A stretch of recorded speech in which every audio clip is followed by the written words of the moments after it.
Debbie Dingell, member of Congress from the state of Michigan. Debbie?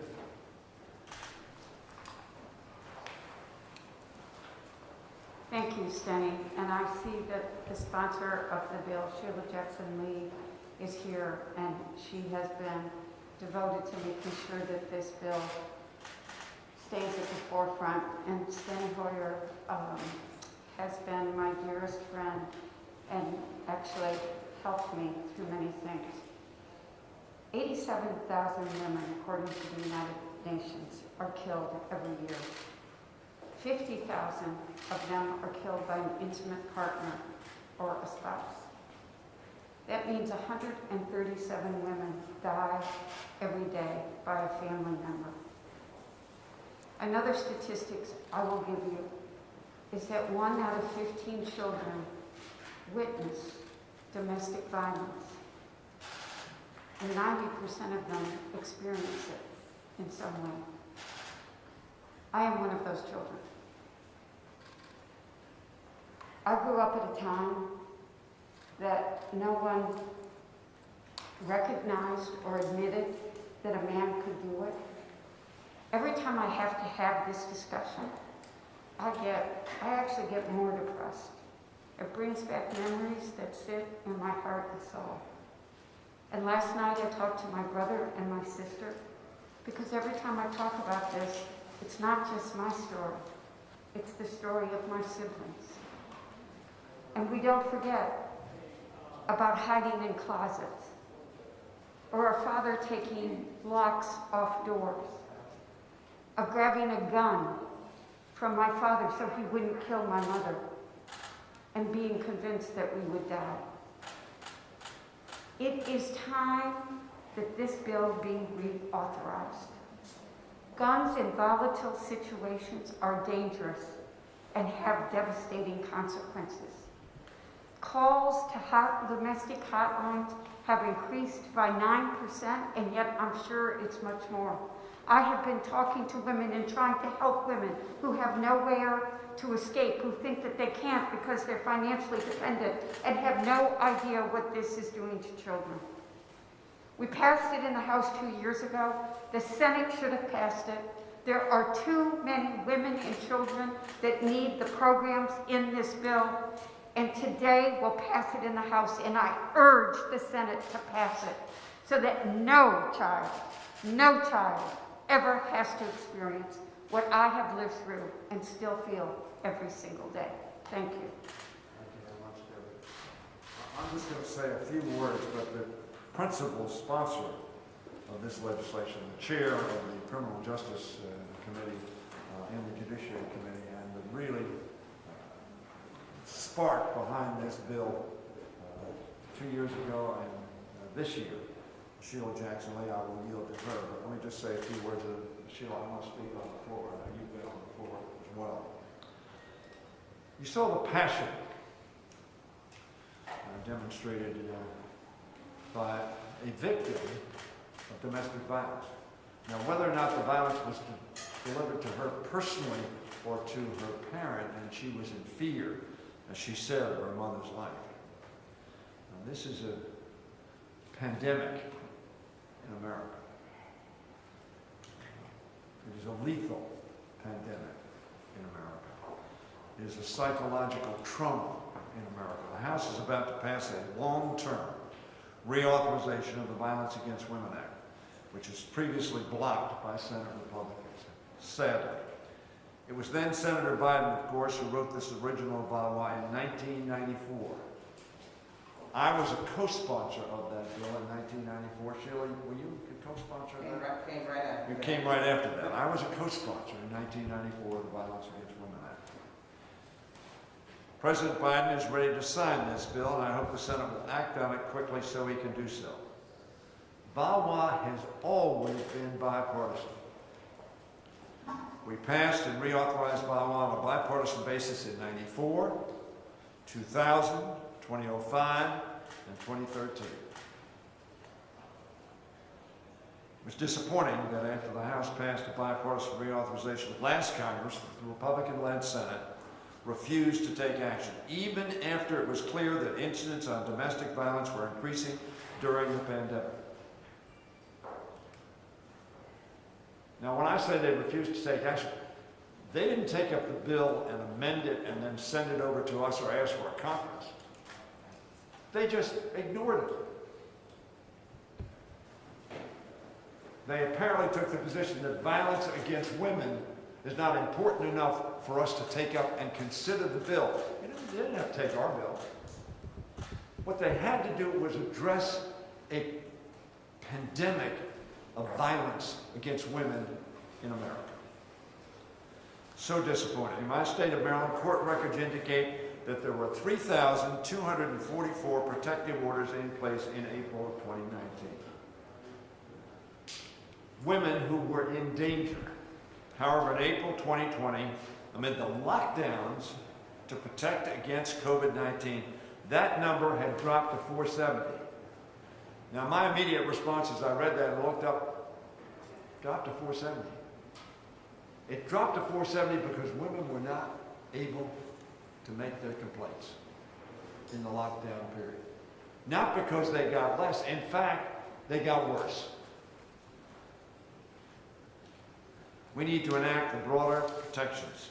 Excuse me, let me give this. It rose again to 4,116 in June after the lockdown was lifted. This has been called a pandemic within a pandemic. I've said that a couple of times now. We need to enact the broader protections that are included in this bill to help victims of domestic violence if we are serious about addressing this crisis. I expect today that we will see another bipartisan vote. I hope that the Senate will act without delay. I know Leader Schumer will bring it to the floor. It will not languish unattended. As President Biden said the other day about reauthorizing VAWA, this should not be a Democratic or Republican issue. It's a matter of justice and compassion. And I would add to that awareness. I want to thank Representative Jackson Lee for leading this charge. And I want to thank Chairman Nadler and members of the Judiciary Committee for their work. Last Congress again now to ensure that more people are protected under this reauthorization. Now, as I said at the beginning, I am pleased to yield to and introduce a fighter for justice for all of her life and certainly all of her career in the Congress of the United States, a giant on behalf of civil rights, human rights, and the rights of women and all other vulnerable peoples, Sheila Jackson Lee of Texas. Sheila? Mr. Leader, thank you so very much. And thank you so very much. All of us are between the ERA and this bill, but let me indicate to all of you that if there's ever a fighting spirit, it is now to save the lives of thousands upon thousands of women and some men who've lost their lives in the midst of a battle simply to be who they are. In the latter days of Christmas of 2020, Ms. Fontenot in my community was having a joyous Christmas with her 2 children. And yet, in spite of that joyous Christmas, just a few days, her husband, Jeffrey Fontenot, came to kill her, of which he did. He made the 911 call and said he shot his wife. I have stood alongside and been part of the fight for the Violence Against Women Act before I came to the United States Congress. As a board member of the Houston Area Women's Center, I saw fleeing women, women who had no place to go, who were living in an antiquated system where they could not stay in a home, that their name was not on the lease, or they might have been immigrant women. And so I'm enthusiastic to say that although we reauthorized this in 2005 and 2000, the last reauthorization was 2013. We wrote this bill and was ready to move in 2018, the year of its expiration. Republican House, Republican Senate, Republican President, they would not move this bill. I'm very pleased to say that this is the bill we wrote and I wrote in 2018 that it is moved along, and again, the Senate did not move this bill. Now we have a robust bill, a bill that embraces where we are in America. The Violence Against Women Act, with the leadership of our Speaker and our Chairman of the Judiciary Committee, is a strengthened bill. We include the amendments that were in the bill in the 116th Congress, but we expand $110 million for rape prevention. Very important legislation that deals with intervention, cultural training, a whole area that deals with indigenous women, Native Americans, women of different cultures, a new position in the Violence Against Women Office, a deputy director dealing with cultural sensitivities, training for men and boys, the recognition that there should be legal assistance no matter who you are, immigrant and non-immigrant. We provide for that assistance. We ensure that small grantees are not denied the opportunity to receive federal funds by giving them training. As I indicated, we invest in prevention, we expand access. And yes, likewise, we ensure that if you are a convicted stalker, misdemeanor, then the opportunity for you to have a gun is denied. The framework of this bill, however, is framed in due process. We want women to live. We want victims of violence to live, men or women. We want children to be able to have a parent. We want to make sure that if you are fleeing a domestic violence situation, that you can be expedited into housing. That did not happen before. And we will look forward to working with the Housing and Urban Development Agency under the leadership of our new secretary to ensure that we make this work. We're excited about this legislation. More money to ensure that police and prosecutors can do their job, again, under due process framework. Finally, I would say this bill leaves no victim behind. It helps the Native American women that have not been helped before. And of course, we are delighted that it is bipartisan. My challenge, as soon as this bill leaves the House, we will be meeting with senators to ensure that this bill has a full and vigorous review and that we are able to move a bill out of the United States Senate. We're delighted with Representative Fitzpatrick, who was here, who's one of our bipartisan co-sponsors, and we are certainly appreciative of the leadership, as I said, of our Speaker. With that in mind, we will pass H.R. 1620 today. We will historically, in this month of Women's History Month, say to Ms. Fontenot, who had a wonderful Christmas with her children in 2020, and a few days later, she was dead with a bullet by her husband, dead with a bullet by her husband. We will say in her memory, no more. And we will embrace this legislation to fight against the scourge of domestic violence, sexual assault, stalking, rape, and we will say no more. My privilege to be able to yield to the guiding force that has led us on these vital and vigorous and important bills of liberty and freedom, and that is Speaker Pelosi. All right, you're on the list. He has 4 bills on the floor today. We will now go to our distinguished chairman, who also is a visionary and has led this fight. I'm glad to be working with a lot of visionaries, and Chairman Nadler is someone who I've had the privilege of serving with on the Judiciary Committee, and he is a visionary, but he is also a fighter, and he keeps his word. Chairman Nadler. Thank you very much. Everyone who will speak at this press conference has been a visionary on this issue. I mean it. I want to begin by thanking the sponsor of this legislation, the chair of the Crime Subcommittee, Sheila Jackson-Lee, who just spoke, for her long-time leadership in this effort. We also want to thank the Speaker, the Majority Leader, and the other members assembled who have all been such champions of this legislation. In 1994, then-Senator Joe Biden authored landmark legislation called the Violence Against Women Act, or VAWA. Programs created under this law have provided support to millions of women and others who are victims of domestic abuse, dating violence, sexual assault, and stalking. The prevention programs contained within the law have saved countless lives and untold trauma. We are here today to carry on this important work and to strengthen it even further. VAWA has been reauthorized 3 times on a bipartisan basis. And each time we consider a new reauthorization, we examine what is working and what can be improved, and we make needed amendments to the law. I appreciate the bipartisan support of Mr. Fitzpatrick and all of his work on this legislation. But some of our Republican colleagues would have us simply extend the program, which sunset in 2018 with no changes. That would in effect be like going backwards. Too many people depend on the services provided by VAWA to take half measures.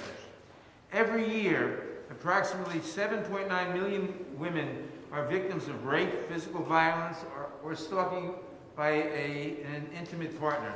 And an average of 3 women are killed every day by a current or former intimate partner. These grim statistics underscore the crucial need for us to act without delay to reauthorize VAWA and to enhance and expand the act so that it is getting even more effective. We passed a version of this bill in 2019, but it did not get a vote in Mitch McConnell's Senate, where even the needs of survivors of domestic abuse were ignored. Now that we have a true champion of efforts to protect women leading the Senate and Majority Leader Schumer, and a president who literally wrote the original VAWA Act, I know that they will do everything they can to see this legislation become law.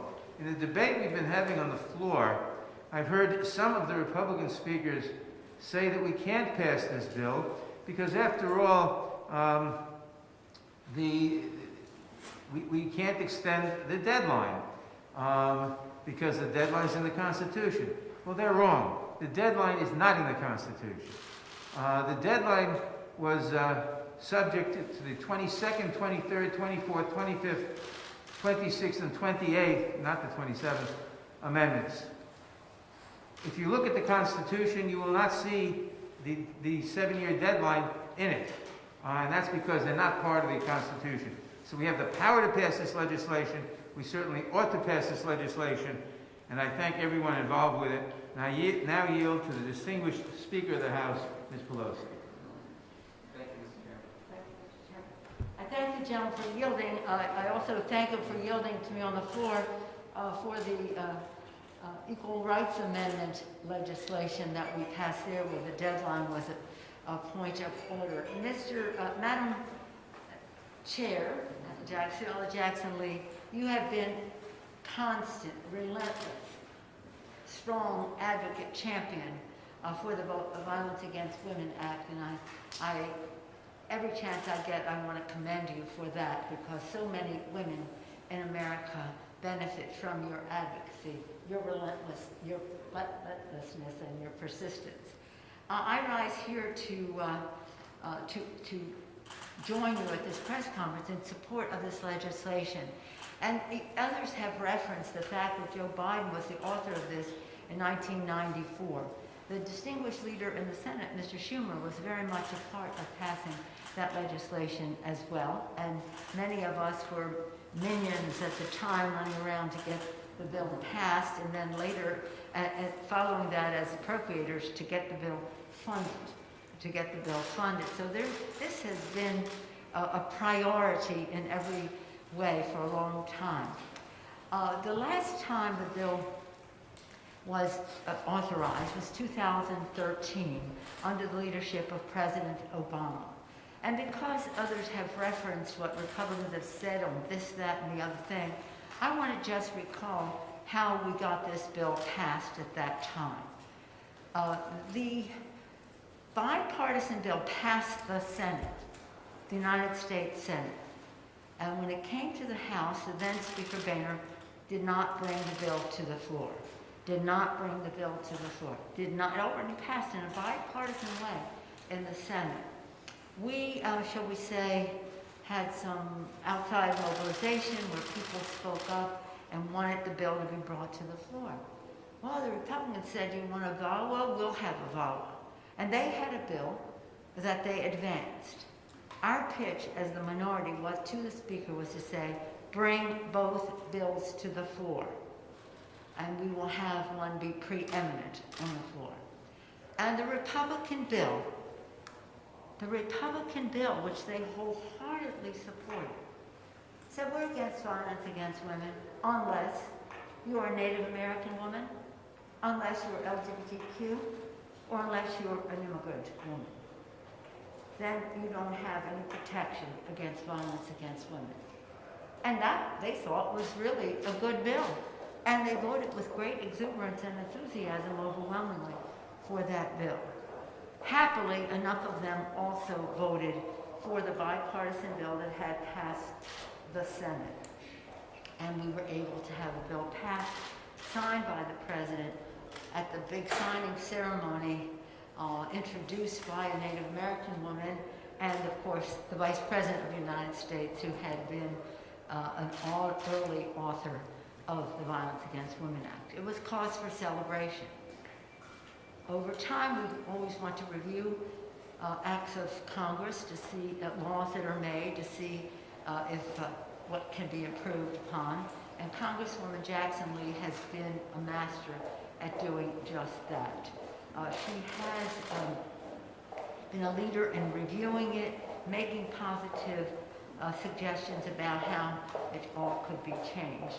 And here we are. Now, she tried that subsequently after 5 years in the, under the Republican majority. That didn't work. So here we are now, just on the verge of passing it here, hopefully getting bipartisan support once again in the Senate, where so much of this started in 2000, in the legislation that became law in 2013. So I think it's my honor to join Chairwoman Jackson Lee, of course, Congresswoman Congressman Fitzpatrick, Representative Dingell, Chairman Nadler, Leader Hoyer, and all of this, and so many others. We're wearing white today because on the floor right now we're doing the Equal Rights Amendment, and here in this room we're doing violence against women. At the same time that is St. Patrick's Day, and I wish you all a happy St. Patrick's Day, white and green, and as I said to the Taoiseach, we just had a virtual meeting with the Prime Minister of Ireland. I don't have Irish grandparents, but I do have Irish grandchildren, Liam, Sean, and Ryan. And not only that, a grand Labrador, silver, green-eyed lad with green eyes, as I say, whose name is Shamrock, and today he's wearing a green scarf. So on this day of celebration for many reasons, that we're passing the ERA, that we're passing the Violence Against Women Act, that we will also pass immigration legislation, it's wonderful to put our enthusiasm into action, into legislation, to make a difference in the lives of the American people. Sheila Jackson Lee does that every single day in the Congress, and please yield that to her. Thank you, Madam Speaker. Let me thank you so very much, and again add my appreciation to Speaker Pelosi for being the driving force that this bill is coming on before April 1. Representative Fitzpatrick, Representative Dingell, Chairman Nadler, Leader Hoyer, and all of the women have been intimately involved in this great effort. Let me finalize by saying that this bill opens the door of the armor of the federal government in its protection of women who have continued to lose their life and men. Yes, it is a culturally sensitive initiative that protects immigrant women. It protects Native Americans. It protects poor women. It provides legal assistance to all persons. And it has a culturally responsive and consistent outreach through culturally assisted focus in dealing with these women. It is based on prevention and intervention and protecting those against the perpetrators with guns who are their intimate partners. In the dating violence, it does not have to be intimate. We do everything we can to give security and protection. It is a robust bill, as I've said, and Ms. Fontenot's legacy is embedded in this bill along with nameless other women and men and those in the LGBTQ community who have experienced the rash of this violence. And in the midst of COVID-19, we have seen the rise in domestic violence in cities as diverse as Portland, San Antonio, and New York. It's our commitment and my commitment, working with my colleagues, that enough is enough. We will pass the Violence Against Women Act, and we will not be thwarted by the challenges of our friends, accusing it of being an abortion bill, accusing it of being too broad, extending it for 1 year. We will not accept those challenges again. We will not be thwarted. We will not be denied. We will not end this fight until President Biden, the father of VAWA, signs this bill, and we are again protecting women and men and families that have been the victims of domestic violence, sexual assault, stalking, and being there with no one available. Thank you all very much.